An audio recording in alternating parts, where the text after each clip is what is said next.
Hello everybody, I'm The Last Pretender, and today we're going to be talking about gym usage. So, one of the things you probably noticed whenever you were playing Dominions is that every single nation has some sort of gym generating site, right? And as the game progresses, you can search for magical sites that of which will produce more gyms, and you start to accrue these gyms. So today I'm going to go over the 5 basic things that you're going to use gyms for. There's a lot of these things you probably have already been able to intuit, but I remember whenever I first started playing the game, I thought that it was a little weird kind of to get a handle on gyms, because if you've played a game like Civilization or something like that, you're used to dealing with gold or resources or something like that, or manpower. But actual like magical gems that are produced, how valuable are they, what are they good for, when should you use them, that kind of thing. Hopefully this video is going to provide a little bit of clarity. So, as I mentioned, there are 5 major things that you're going to use gyms for. The first one being forging a magical item. Now, the way that it works is, as you continue for your mages to do research and construction, you're going to go ahead and be able to have access to make magical items. The way it works is you click on one of your mages who's in a laboratory, and you can click Forge Item. A menu is going to show up, and it's going to show you all the different items that you can forge with that particular mage, and how many gems it's going to cost you. These items are things that you can use to equip your commanders with that can give them some kind of buff or advantage or whatever. So it might be a magic sword that does more damage or is more likely to hit.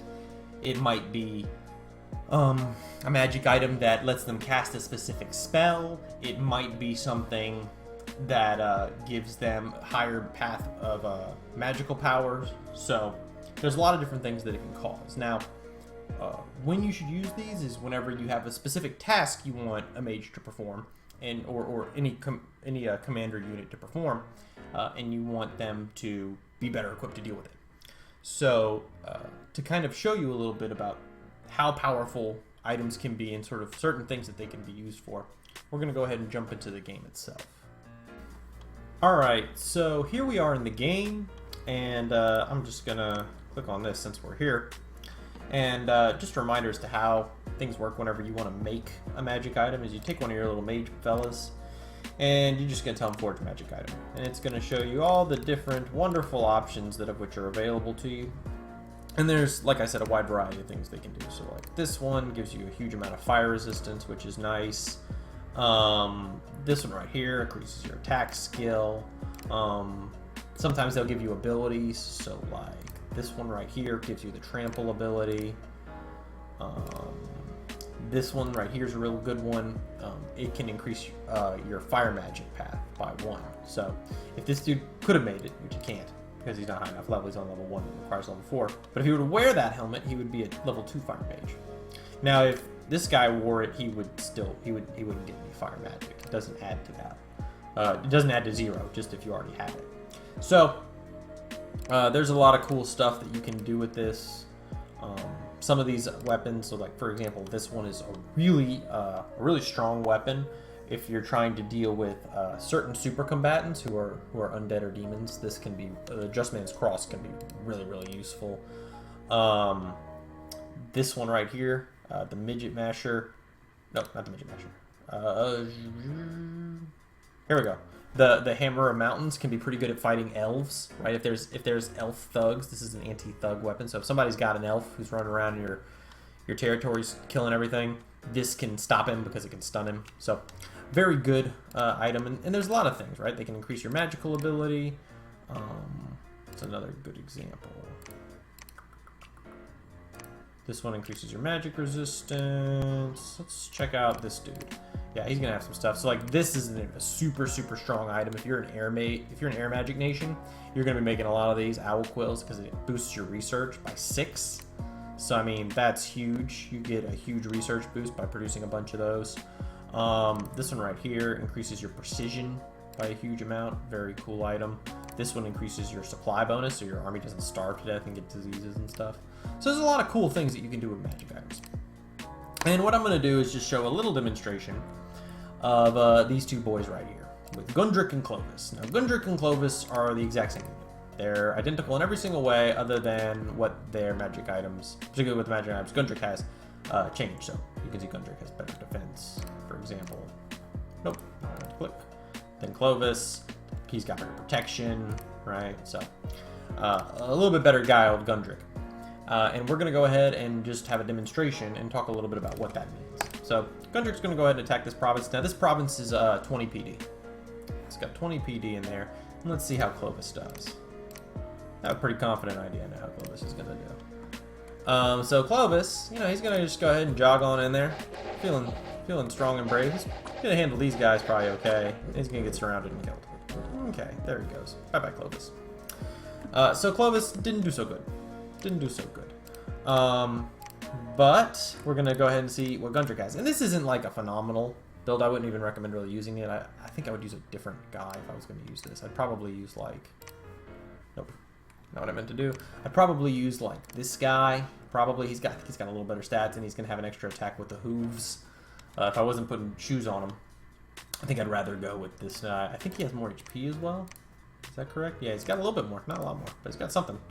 So I kind of would probably end up using like a different unit even. So I don't recommend this necessarily with this build or anything, but this is just something to kind of demonstrate the power of magic items. So I'm going to go ahead and send our boy on in here. And he's famous, so we know he's going to be okay. But our old friend Gundrick over here, he's got a Vine Shield, Firebrand, and Bracers, which is going to add up to 15, so about 25 gems we've used to equip him. And let's go ahead and send him on into battle. Come on. He's going to jog on in, clobber some dudes, boom, bang. Oh, come on, there you go. That's it, boy. Boom. Just chopping them up. Boom. Bam.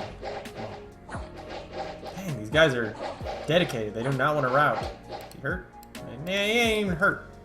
He's going to chew up these dudes pretty good. Yeah, there we go. Took some damage though, didn't he? Dang it. But he does win the fight. So that's good.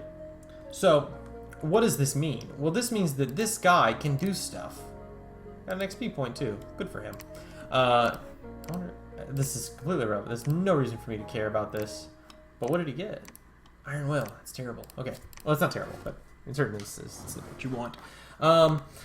So you saw what happened here is the difference maker of 25 gems is that now we've got Gundrick who can actually act in a way that is far more productive. Because now we can just send him out alone and he can start going into enemy lands and screwing with the economy. I mean, this is 51 gold a turn he just took away. He just took that away, right? And I suffered no casualties. And that's not accounting for the amount of money that I basically killed by getting rid of that province defense. So this guy did some damage. And this is quite useful. And you can imagine, I'm sure, a scenario where you deck this guy out even stronger. And you can end up with super strong... I mean, this is one of the ways that you need to operate with to get super combatants, which are super powerful units that can smash whole armies. Gundrick is not that good. But you can certainly make units that are that good. And if they're not prepared to deal with them, I mean, you can. I mean, it literally kill hundreds upon hundreds of units with one guy. So that's sort of the power that you have in magic items, and that's not even accounting for how they can buff your spells and all that kind of stuff. So magic items are really strong. Moving onward, we're gonna go to the next type of thing that you can do with gems.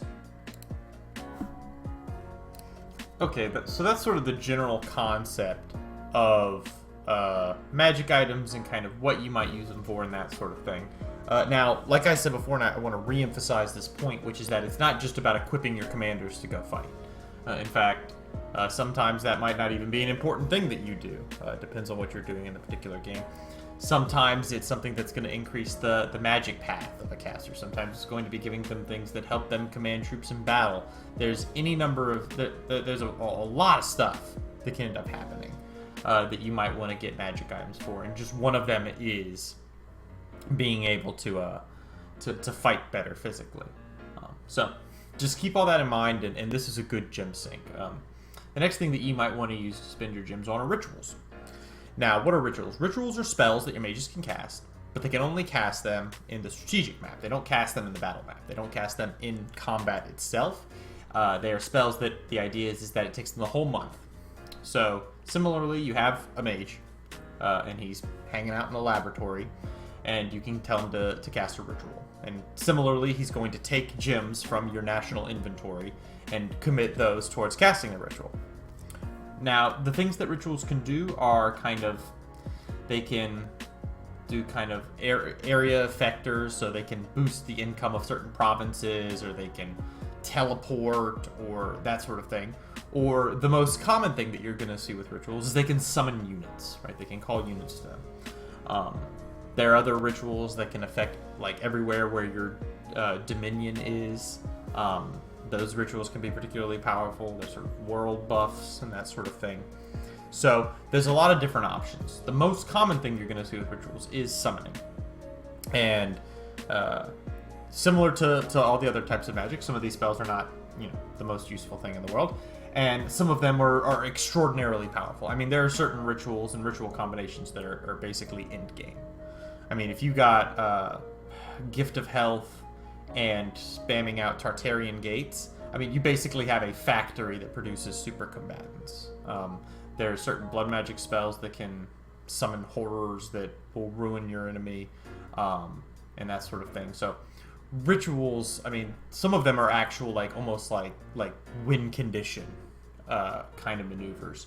So rituals can be extraordinarily powerful, and similarly they can be not that useful as well, depending on your situation and depending on your nation, of course, as well. But these are kind of good things. Sometimes but like I said, the most common thing you're going to see with rituals is going to be to summon units, but sometimes it's used to summon commanders and mages, right? You use them to summon mages so that way you can create better mages, or you can get more access into certain magic paths that you normally don't have as much of. So that's kind of a general idea for rituals. I'm not going to go too much into them because it's similar to other types of spells. There's such a wide breadth of them. But this is a good thing that you might want to be using your gems for, and it's something that I think is often undervalued in newer players, right? Is using rituals as well. I think that there's some hesitation towards that, and just to focus on combat magic. So this is definitely another thing that you're going to want to keep in mind. So the next thing I want to brush over kind of quickly is empowerment. So what empowerment is whenever you want to take a commander and you want to increase his skill in a particular path of magic, right? And you can start from 0. So if you want to, let's say you have a commander who has no magical abilities whatsoever, and you want to give him a level 1 in earth magic, right? Well, then it's going to cost you 50 magic gems to get you there, which is like a lot. Like, you can do a lot of things with 50 magic gems, and so this is really expensive. For every level after that, it ends up being 15 times the spell level you're going to. So if you take that same guy and want to get him to level 2, it's going to cost you 30 earth gems. Level 3, then it's going to cost you 45, and so on and so forth. So this is going to permanently increase your magic path, and sometimes it is necessary, though generally speaking you want to avoid this, and there's a couple reasons for it. The first reason is that there's usually more efficient ways to do it. So for example, if you wanted to get to level 3 in earth magic, instead of spending 45 gems to empower, you can use you can build a earthen boots, that of which is going to increase your magic path in earth by 1, and so you save a ton of gems doing this, right? You could also use there's often empowerment spells like I think it's called Empower Earth or something like that, and what it does is during combat it'll increase your magic path by 1. So that way he's level 3 after casting a single spell. So there are usually better ways to dip around this. Sometimes it's better just to summon a unit using a ritual or something to increase your magic path diversity and that sort of thing. So empowerment, sometimes you have to do it, but it's generally something you want to be avoiding just because it's so gem inefficient and it's so expensive. But sometimes it's a necessity. Now, the last 2 uses for your gems, and sometimes the most important, though obviously they're all very, very important, is how are you going to use your gems in battle? And there's 2 ways. So the first one is to cast certain battle spells. So if you take a look at a spell there are certain spells that of which, in order to cast them, you have to consume a gem. Okay, your mage has to be carrying the gem on their person, and then they expend it in order to cast the spell. Now, why would you do this? Because obviously these are some of your best spells. It makes sense from a balance perspective. The spells that of which consume resources are they should be better than spells that don't, because you're casting them at a cost. And some of these spells are they're almost defining spells. Like they're spells that you might not even want to start a war until you've got, a certain spell depending on your nation, right? Good examples of this are things like fire arrows is kind of like the premier example that everyone uses. Fog warriors is another one. Mass protection's a good one. Anti-magic in the late game can be a huge deal. Basically any spell that summons elementals, they're going to consume gems, and those are, if you're fighting underwater, for example, summoning water elementals is the most important thing you can do. Spells that of which consume gems are very powerful and very important, and you want to be able to cast them. Now, what I tend to see with a lot of newer players, and I know I used to do myself, is be real hesitant to load up your mages with gems to go cast these spells. Which is insane. It's like sending your guys to battle with no bullets. The reason people are hesitant to do it is, one, you're consuming a finite resource, which is your gems. And there's always the temptation to do something like, oh, well, I can make a cornucopia, and then I can cast, mass protection as much as I want, or swarm as much as I want. And it's like, yeah, okay, but a lot of times that can be gem inefficient. So even if we look at, for example, Fire in a Bottle, which is far more gem efficient than cornucopia, you're gonna have to use it in 5 different battles in order to get your gem efficiency worth out of making that item. Now, sometimes there are certain instances where gem baits are becoming a problem or something like that you might want to do this, but a lot of times, man, you're just better off just giving your dude some gems. In fact, one of the higher level kind of ideas that you should probably start going with right away is, whenever you have an army that's loaded up with mages who are going to use gems, give a scout all those gems and just have that scout follow the army around. And so if you're like, oh, we're about to get in a battle or something, or the enemy is nearby, he can just hand over a bunch of the gems that he's carrying and pass them off to them. So that even if the army loses the battle later, any gems that aren't used that are kept on the scout, you keep them because the scout's stealth. He's not going to be in danger during battle, so you don't have a chance of just one guy dying and losing all the gems. So this is kind of a recommendation, is just making a gem mule and that sort of thing. In any event, combat spells, some of the most powerful ones are going to be ones that are going to consume gems, and so you're going to want to give your gems to your mages, so that way they can throw down basically the best spells in the game. And you want to do it liberally. You don't want to lose the game with a whole bunch of gems in your bank, because that's you just lost with power in your pocket.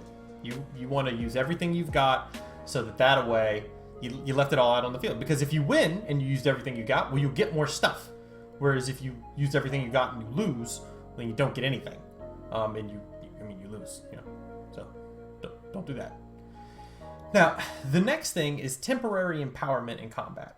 Now, this is actually something that I think is, I know as a new player, it barely even occurred to me, and I think I didn't even know about it for a while, which is that you can increase the path level of a particular path of magic, right?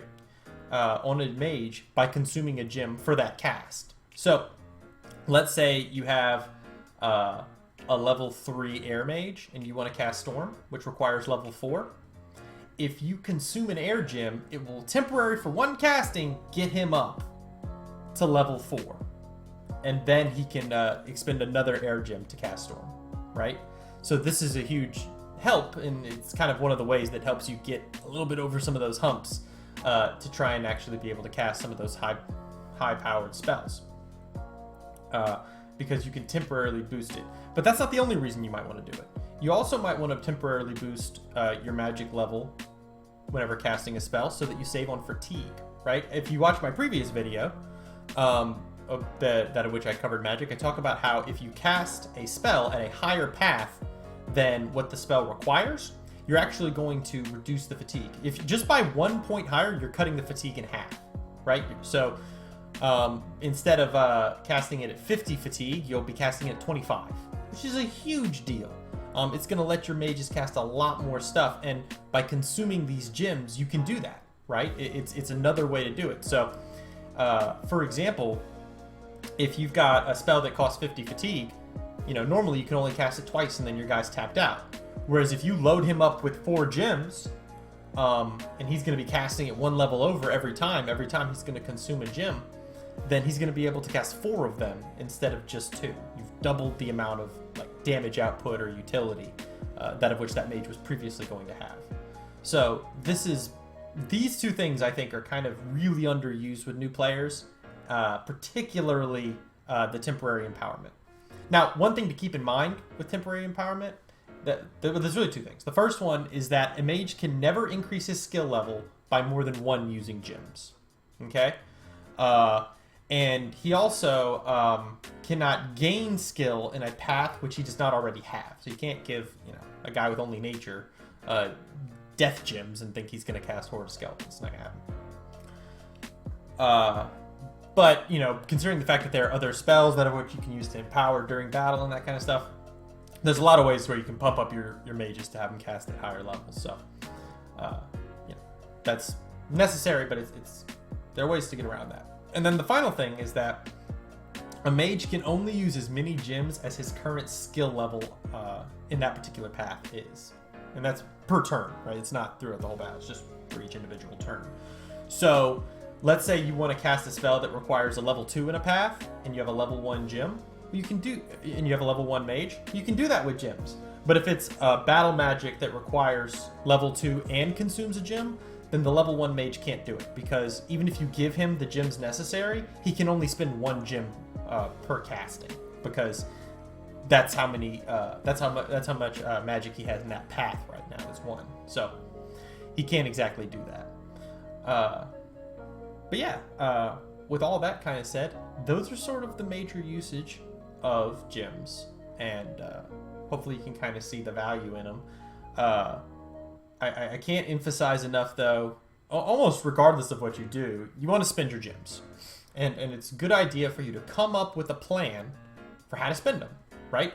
And good gem sinks, good things to use to put your gems towards, that of which is going to make yourself stronger.